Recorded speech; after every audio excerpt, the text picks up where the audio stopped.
अस्सलाम वालेकुम। इस वीडियो में हम एंटीवायरल ड्रग्स की बात करेंगे। एंटीवायरल ड्रग्स की हम देखेंगे, थोड़ा सा बड़ा चैप्टर है और इसमें मैं ये बताऊंगा कि जो इंपॉर्टेंट आपको कुछ जो ड्रग्स हैं उनके नाम याद रख लें, उनकी फार्माकोलॉजी याद रख लेनी हम देखेंगे, क्योंकि इसमें हम देखेंगे बहुत सारे ड्रग्स हैं जो कि कहते हैं यूजली नहीं याद रह पाते क्योंकि रट्टा ही लगाना होगा थोड़ा बहुत।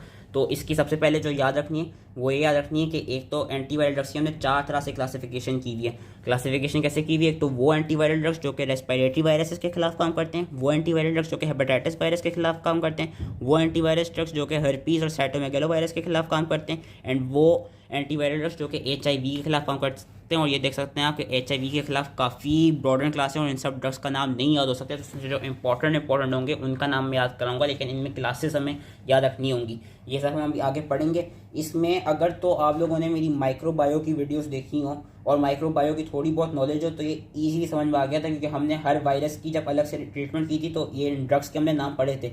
इस वीडियो में हम क्या करेंगे, बस उस ड्रग से रिलेटेड हम जो फार्माकोलॉजी है वो पढ़ेंगे। सबसे पहले हम आते हैं treatment of respiratory viral infection.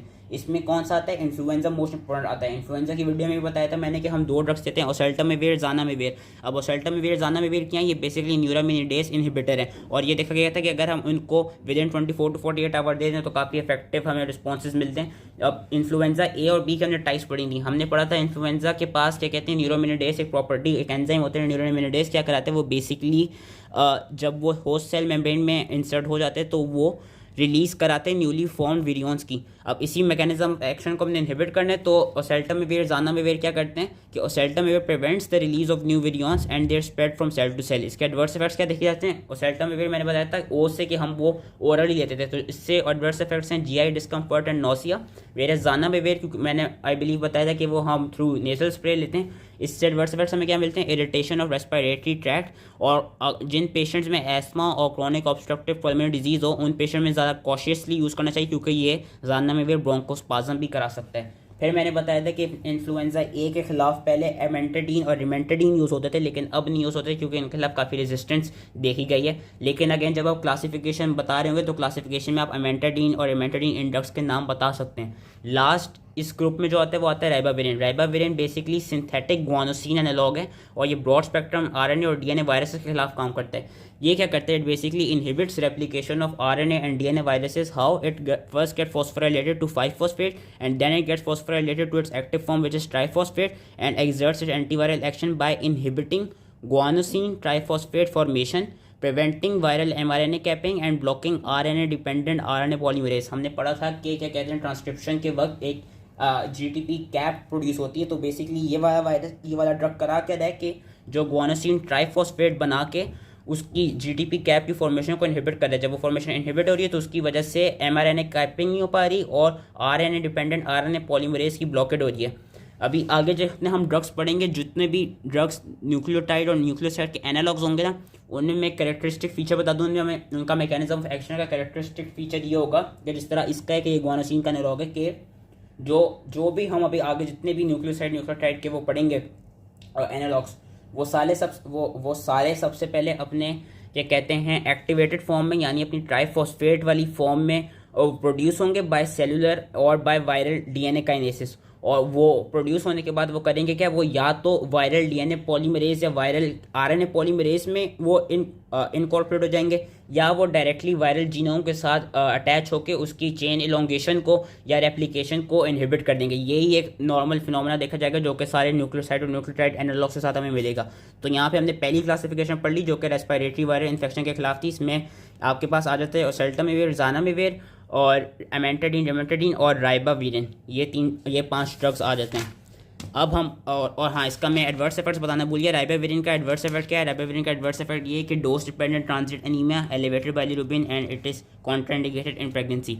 अब हम आते हैं हेपेटाइटिस की ट्रीटमेंट में। हेपेटाइटिस की अगेन आपने अगर मेरी माइक्रोबायो की वीडियो देखी हो तो हमने ये देखा था कि hepatitis B and C were the most dangerous, जिनके खिलाफ ट्रीटमेंट रिक्वायर्ड थी। हेपेटाइटिस A और E फीकल ओरल से वो हो रहे थे ट्रांसमिट, तो उनके खिलाफ ऐसी कोई ट्रीटमेंट थी नहीं खास। और हेपेटाइटिस D डिफेक्टिव वायरस था जो कि हेपेटाइटिस B की मौजूदगी में ही काम करता था और उसके खिलाफ भी वही ट्रीटमेंट थी जो कि हेपेटाइटिस बी के खिलाफ थी।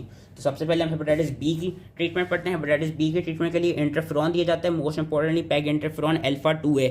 वो क्या कराता है? It induces the host cell enzymes which inhibit viral RNA translation ultimately leading to degradation of viral mRNA and tRNA। याद रखना है कि ये होस्ट सेल एंजाइम्स की इंडक्शन करेगा और वो होस्ट सेल एंजाइम्स क्या करेंगे? वो वायरल RNA ट्रांसलेशन को इनहिबिट कर देंगे which will lead to degradation of viral mRNA and viral tRNA। से एडवर्स इफेक्ट्स क्या देखे गए? एडवर्स इफेक्ट्स से काफ़ी ज़्यादा हैं कि flu like symptoms like fever, chills, myalgia, arthralgia, GI disturbances, fatigue, mental depression, bone marrow suppression, severe fatigue, weight loss, neurotoxicity characterise by somnolence, behavioural disturbances and autoimmune disorders like thyroiditis. फिर एक हमने drug पढ़ा था जो कि अब use नहीं होता क्योंकि इसके खिलाफ काफ़ी रेजिस्टेंस देखी गई है, लेमिवुडिन। लेमिवुडिन क्या है? साइटोसिन एनालॉग है। अगेन एक ही न्यूक्लियोसाइड का एनालॉग है, साइटोसिन एनालॉग है। तो ये भी क्या करेगा कि ये हम आगे HIV की ट्रीटमेंट में भी पढ़ेंगे। ये हेपेटाइटिस बी और ह्यूमन इम्यूनो डेफिशिएंसी वायरस को ट्रीट करने के लिए दिया जाता है। साइटोसिन एनालॉग है। सबसे पहले क्या हुआ? फॉस्फोराइलेट हुआ। किससे? होस्ट सेलुलर एंजाइम से। किसमें फॉस्फोराइलेट हुआ? अपनी ट्राइफॉस्फेट एक्टिव फॉर्म में। जो मैंने कहा था एक हमें एक कैरेक्टरिस्टिक फीचर मिलेगा। अब जब वो एक्टिवेट हो गया अपनी ट्राइफॉस्फेट फॉर्म में तो उसने क्या किया? इट कंपेटिटिवली इनहिबिट्स HBV यानी hepatitis B virus RNA dependent DNA polymerase. जो DNA पॉलीमरेज है उसको जाके इनहिबिट कर दिया अपनी एक्टिव फॉर्म में होने से, पर ये इतना आजकल अब यूज़ नहीं होता। फिर एडेफोवेर भी क्या है? न्यूक्लियोटाइड एनालॉग है। तो उसने सबसे पहले क्या हुआ? जो सेलुलर काइनेसिस थे उन्होंने इसकी एक्टिव फॉर्म में जो कि एडेफोवेर डाइफॉस्फेट है उसमें इसको एक्टिवेट किया। एक्टिवेट होने के बाद ये जो वायरल DNA उसमें इनकॉर्पोरेट हो गया। जब ये वायरल DNA में इनकॉर्पोरेट हो गया तो उसने क्या किया? It leads to termination of chain elongation and prevents replication of hepatitis B virus. इसका जो एक एडवर्स इफेक्ट याद रखना है वो याद रखना है कि ये नेफ्रोटॉक्सिसिटी कराता है। एंटिकावेर का भी क्या है कि ग्वानोसिन न्यूक्लियोसाइड एनालॉग है। अगेन ग्वानोसिन न्यूक्लियोसाइड एनालॉग है। सबसे पहले फॉस्फोराइलेट होगा अपने ट्राइफॉस्फेट फॉर्म में। वो क्या करेगी? वो compete करेगी किसके साथ? जो नेचुरल सबस्ट्रेट होता है डीऑक्सीग्वानोसिन ट्राइफॉस्फेट।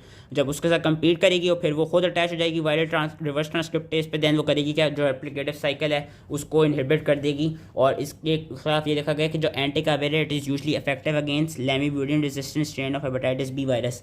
अब हम आते हैं हेपेटाइटिस सी वायरस पे। हेपेटाइटिस सी वायरस की हमने ट्रीटमेंट जब पढ़ी थी तो उसकी पूरी रेप्लिकेटिव साइकिल याद रखनी। मैंने बताया था उसकी ट्रीटमेंट में हमने लेविंसन्स में 3 टेबल्स देखे थे, प्रोटीएस इनहिबिटर, NS5A इनहिबिटर और पॉलीमरेज इनहिबिटर।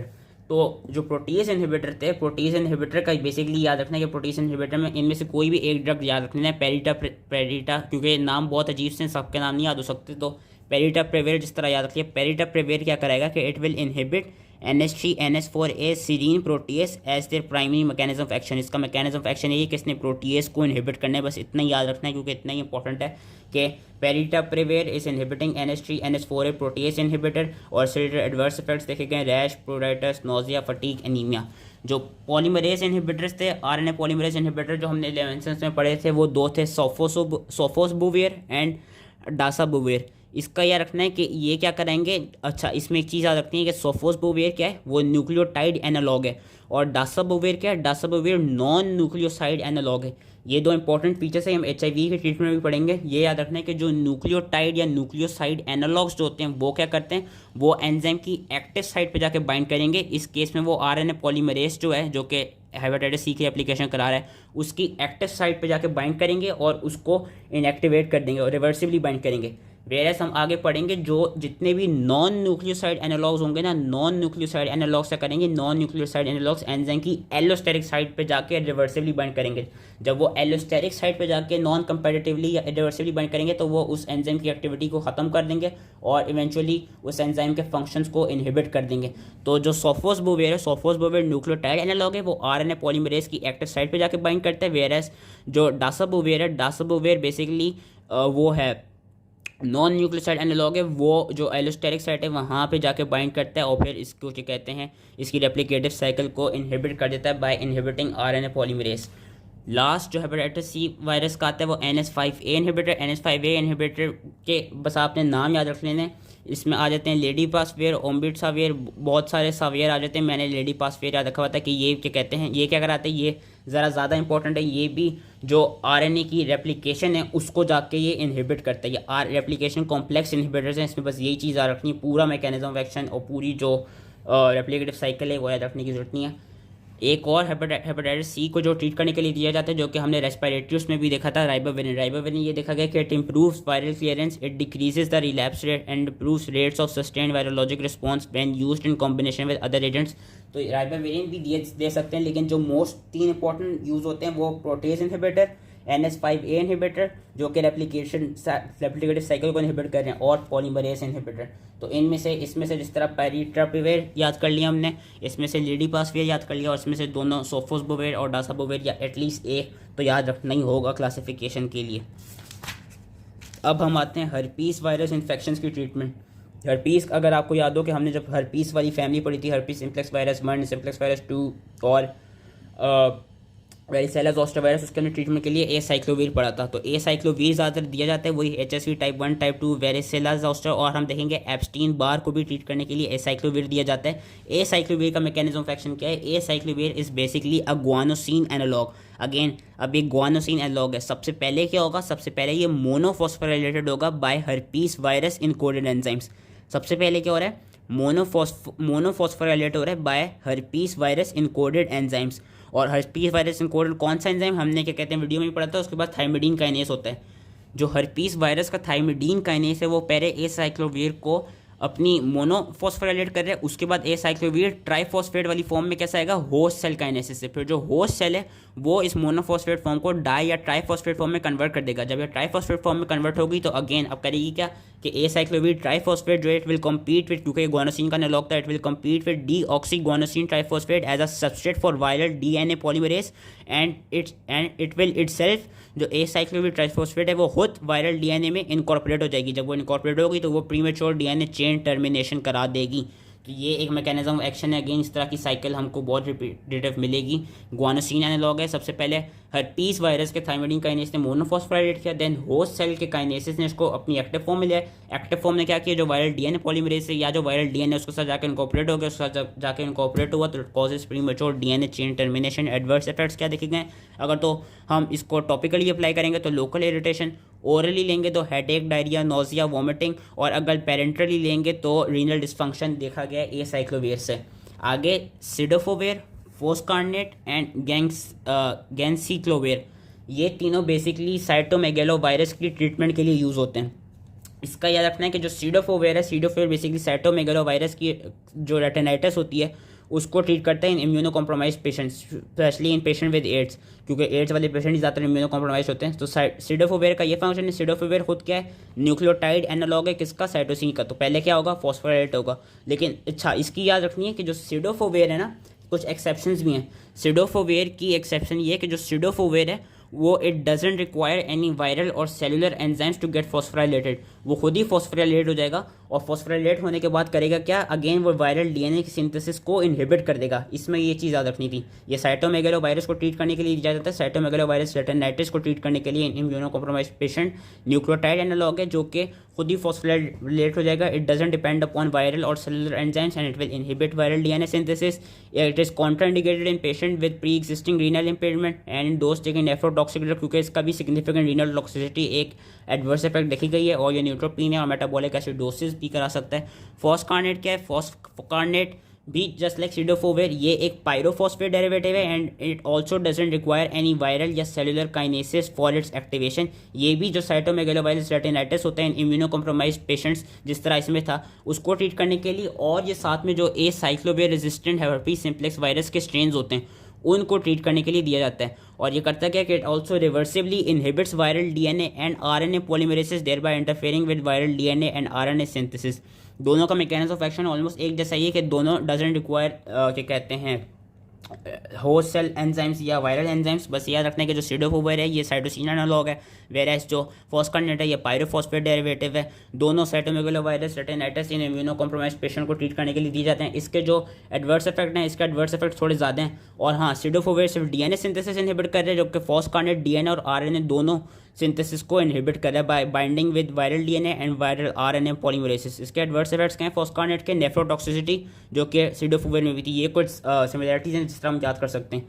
वैसे anaemia, nausea, fever, hypocalcaemia, hypomagnesaemia, hypokalaemia, hypo या हाइपरफॉस्फेटीमिया, सीजर्स और एरिथमियास भी देखे जाते हैं। गैंसिक्लोवेर भी जो साइटोमेगालोवायरस होता है इन इम्यूनो कॉम्प्रोमाइज्ड पेशेंट वही ट्रीट करने के लिए दिया जाता है, लेकिन इसका मैकेनिज्म ऑफ एक्शन थोड़ा डिफरेंट है। इसका मैकेनिज्म ऑफ एक्शन डिफरेंट क्यों है? क्योंकि ये दो जो ड्रग्स थे सीडोफोवेर फॉस्कार्नेट ये एक्टिवेटेड नहीं हो रहे थे।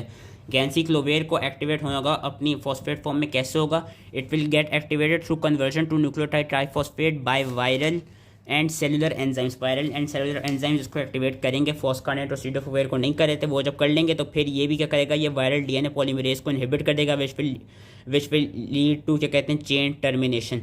तो इनका स्ट्रेट एडवर्स इफेक्ट्स क्या है कि ये चीज़ याद रखनी, जो गैंसिक्लोवेर है ये एमसीक्यूज में पूछ सकते हैं, ये कार्सिनोजेनिक भी है और ये टेराटोजेनिक भी है और ये डोज डिपेंडेंट न्यूट्रोपीनिया कराता है।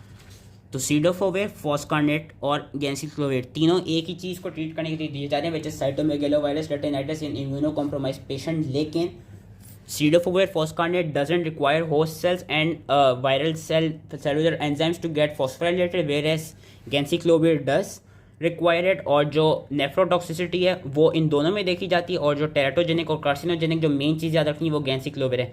तो ये इस तरह आई होप ये ड्रग्स याद हो गए। लास्टली जो आ देते हैं वो एक पेंसिक्लोवेर, पेंसिक्लोवेर और फेमसिक्लोवेर क्या है? फेमसिक्लोवेर बेसिकली जब मेटाबोलाइज होते हैं तो वो पेंसिक्लोवेर में ही बन जाते हैं। Penciclovir basically herpes simplex virus 1, herpes simplex virus 2 और वेरिसेलर जोस्टर वायरस को ट्रीट करने के लिए दिया जाता है। ये भी जस्ट लाइक एसाइक्लोवेर, ये एसाइक्लिक गुआनोसिन न्यूक्लियोटाइड डेरिवेटिव है।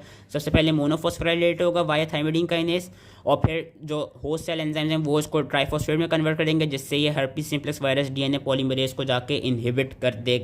और फेमसिक्लोवेर से ये तो ज़्यादा टॉलरेट कर लेते हैं। फेमसिक्लोवेर से एडवर्स इफेक्ट्स हमें क्या मिलते हैं कि हेडेक और नोसिया मिलता है। तो इस तरह बस याद रखना था। इसका मैकेनिज्म ऑफ एक्शन वो ये जो कि एसाइक्लोवेर का था, क्योंकि ये गुआनोसिन न्यूक्लियोटाइड ही है और ये एसाइक्लिक गुआनोसिन न्यूक्लियोटाइड है, न्यूक्लियोसाइड डेरिवेटिव है कि ये एसाइक्लोवीर की तरह ही ये वाले करते क्या हैं, सबसे पहले थाइमिडीन काइनेज के थ्रू मोनोफॉस्फेट में कन्वर्ट है, देन होस्ट सेलुलर एंजाइम्स के थ्रू डायट्राइफॉस्फेट में, और फिर उन्होंने डीएनए पॉलीमरेज को जाके इनहिबिट कर दिया, जो कि आई बिलीव ये भी यही करा रहा था कि हाँ ये भी डीएनए पॉलीमरेज को ही इनहिबिट कर रहा था। Lastly, trifluridine, last drug of this class. Trifluridine is a fluorinated pyrimidine nucleoside analog which is structurally similar to thymidine.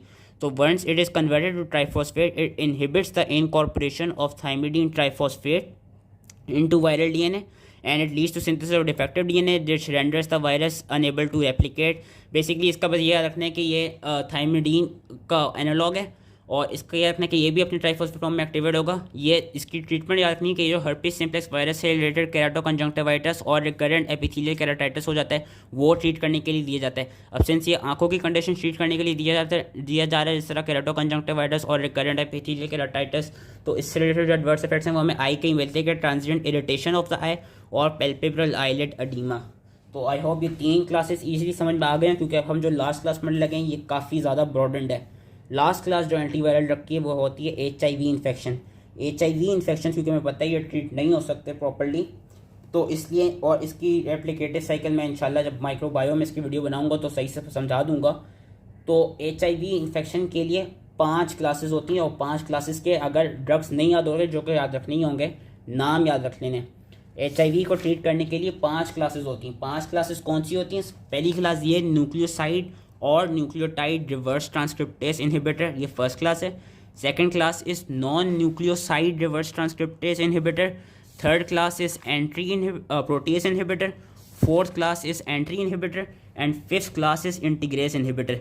ये क्लासेस याद रखनी, एक दफ़ा मैं रिपीट कर रहा हूँ, न्यूक्लियोसाइड या nucleotide reverse transcriptase inhibitor, non nucleoside reverse transcriptase inhibitor, protease inhibitor, entry inhibitor and integrase inhibitor.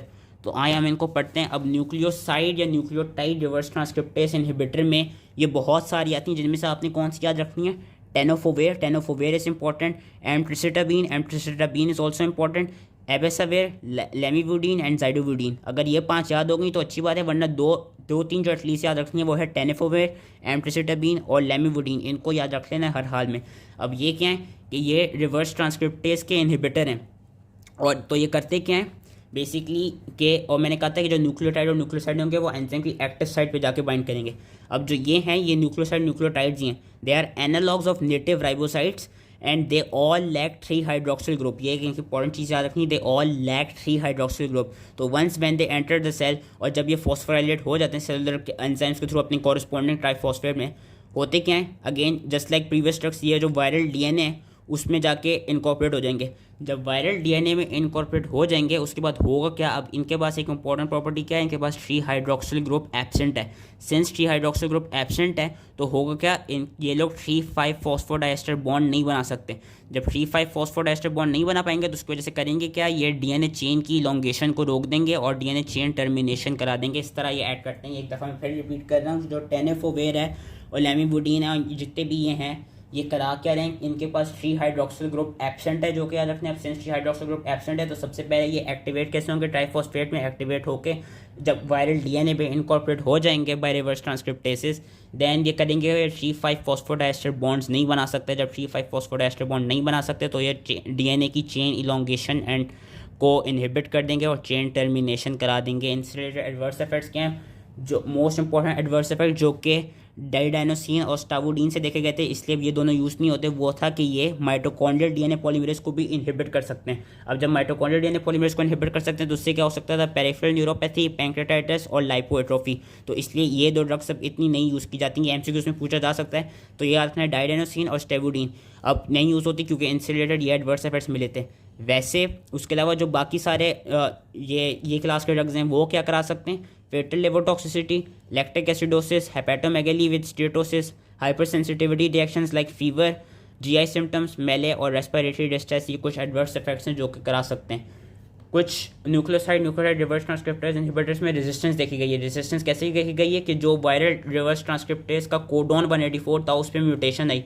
उस पर म्यूटेशन आने की वजह से क्या हुआ कि लैमिवुडीन और एमट्रिसिटाबीन के खिलाफ रेजिस्टेंस कॉज हो गई, वेयर जाइडोविडीन और टेनेफोवेर के खिलाफ फर्दर सेंसिटिविटी रिस्टोर्ड हो गई। तो इसलिए क्या कहते हैं, अगर रेजिस्टेंस वाला मैकेनिज्म ना भी याद हो, एटलीस्ट इसके थ्रू आप ये 4 ड्रग्स याद रख सकते हैं कि लैमिवुडीन, जाइडोविडीन, टेनेफोवेर, एमट्रिसिटाबीन, इसको ट्रीट करने के लिए देते हैं। इनका मैकेनिज्म ऑफ एक्शन ये था। ये हो गई एक क्लास। अब आते हैं दूसरी क्लास क्या है, non nucleoside reverse transcriptase inhibitor. Non nucleoside reverse transcriptase inhibitors का मैंने बताया था कि जितने भी नॉन न्यूक्लियोसाइड एनालॉग्स होंगे वो सारे एलोस्टेरिक साइट पे बाइंड करेंगे। तो ये क्या कराते हैं, ये जो HIV रिवर्स ट्रांसक्रिप्टेज है उसको नॉन कम्पेटिटिवली इनहिबिट करते हैं। कैसे, बाय बाइंडिंग टू इस एलोस्टेरिक हाइड्रोफोबिक साइट। जब ये एलोस्टेरिक साइट पे बाइंड करेंगे तो it will induce conformational change which will result in enzyme inhibition and they do not require activation by cellular enzymes. They are not, basically इसका मतलब है कि ये अपनी ट्राइफॉस्फेट फॉर्म में इनको एक्टिवेट नहीं हो सकते बाय सेलुलर एंजाइम्स, खुद ही एक्टिवेट हो जाएंगे। नॉन कंपेटिटिव इनहिबिटर हैं by binding to allosteric site. इनसे रिलेटेड जो एडवर्स इफेक्ट्स हैं वो हाइपर सेंसिटिविटी रिएक्शन देखे गए हैं। अब इनके भी अगेन नाम बहुत सारे हैं, याद कौन से रख लेने, याद रिल्पिविरिन याद रख लीजिएगा और एफाविरेंस। रिल्पिविरिन इसलिए याद रख लीजिएगा क्योंकि रिल्पिविरिन देखा गया कि जिन पेशेंट्स को स्वॉलोइंग में मसला उनको भी हम ईजिली दे सकते हैं क्योंकि बहुत छोटी टैबलेट होती है। ये दो ड्रग नहीं याद हो सकते तो एटलीस्ट नेवीरेपिन या डेलाविरडिन याद रख लीजिएगा क्योंकि नेवीरेपिन और डेलाविरडिन के खिलाफ काफ़ी क्या कहते हैं हाई टॉक्सिसिटी देखी गई थी कि ज़्यादा हाइपर सेंसिटिविटी रिएक्शन ये कॉज करा रहे थे। So that was another class. तीसरी class which is important is protease inhibitor. Protease inhibitor में से अगेन सारे नहीं याद हो सकते, ये करते क्या, HIV प्रोटीएस को इनहिबिट करते हैं। इसमें से जो क्लास याद रखनी है वो एटाजानावेर और डारूनावेर को एटलीस्ट याद रख लीजिएगा क्योंकि ये दो इंपॉर्टेंट हैं जो कि यूजुअली ट्रीटमेंट के लिए दिए जाते हैं। एटाजानावेर और डारूनावेर ये दो ड्रग्स हैं जो कि प्रोटीज इनहिबिटर में आप लोगों ने याद रख लेने हैं। इनके एंड में नावेर आ रहा है, एटाजानावेर और डारूनावेर। इनका बेसिकली मैकेनिज्म ऑफ एक्शन क्या है कि ये दे रिवर्सिबली इनहिबिट HIV एस्पार्टाइल प्रोटीएस। अब ये प्रोटीएस होता है, ये इंपॉर्टेंट क्यों होता है क्योंकि प्रोटीएस कराता क्या है, जो वायरल पॉलीप्रोटीन्स होती हैं उनको क्लीव करके एसेंशियल एंजाइम्स प्रोड्यूस करता है। जिस तरह रिवर्स ट्रांसक्रिप्टेज हो गया, प्रोटीएस हो गया, इंटीग्रेस हो गया। और ये वाला जो प्रोटीएस है, प्रोटीएस एंजाइम बेसिकली कुछ और सेवरल स्ट्रक्चर प्रोटीन्स प्रोड्यूस करता है बाय क्लीवेज ऑफ वायरल पॉलीप्रोटीन। तो अब हम कर क्या रहे हैं, जब हम प्रोटीएस इनहिबिटर दे रहे हैं तो प्रोटीएस बेसिकली वायरल पॉलीप्रोटीन की क्लीवेज करके ये वाली जो एसेंशियल एंजाइम्स और जो सेवरल स्ट्रक्चर प्रोटीन्स हैं उनकी प्रोडक्शन नहीं कर पा रहा। जब उनकी प्रोडक्शन नहीं हो रही तो उसकी वजह से होकर है there is prevention of maturation of viral particles which results in production of non infectious variants. ये इसका मैकेनिज्म ऑफ एक्शन है जिसमें नावेर और एटाजानावेर आपने एटलीस्ट याद रखनी नहीं है। इनके एडवर्स इफेक्ट्स क्या हैं, एडवर्स इफेक्ट्स ये हैं nausea, vomiting, diarrhoea, disturbance in glucose and lipid metabolism like diabetes, hyper triglyceridaemia, hyper cholesterolaemia. इनमें से एक जो इंपॉर्टेंट एडवर्स इफेक्ट है जो कि याद रखना है, जो कि मे बी वाइवा से MCQs में पूछते हैं या मे बी SEQ में एक हिंट दे दें, बफेलो हम्प मिलती है हमें नेक के पीछे, हमें बहुत सारा फैट की अकोमोलेशन मिल जाती है और साथ में ब्रेस्ट की भी इंलार्जमेंट मिलती है, वही क्योंकि ब्रेस्ट में भी ज़्यादा फैट टिश्यू होते हैं तो ज़्यादातर इन टिश्यूज़ में फैट अकोमोलेशन होने लग जाती है। ये याद रखना है कि बफेलो हम्प जो है ये मेन डायग्नोस्टिक या मेन इसका एक एडवर्स डायग्नोस्टिक तो नहीं सॉरी मेन एडवर्स इफेक्ट है जो कि हमें प्रोटीएस इनहिबिटर के साथ मिलता है। रेजिस्टेंस कैसे हो सकती है, अगर तो प्रोटीएस जीन में कोई म्यूटेशन आ जाए तो इसके खिलाफ रेजिस्टेंस हो जाएगी।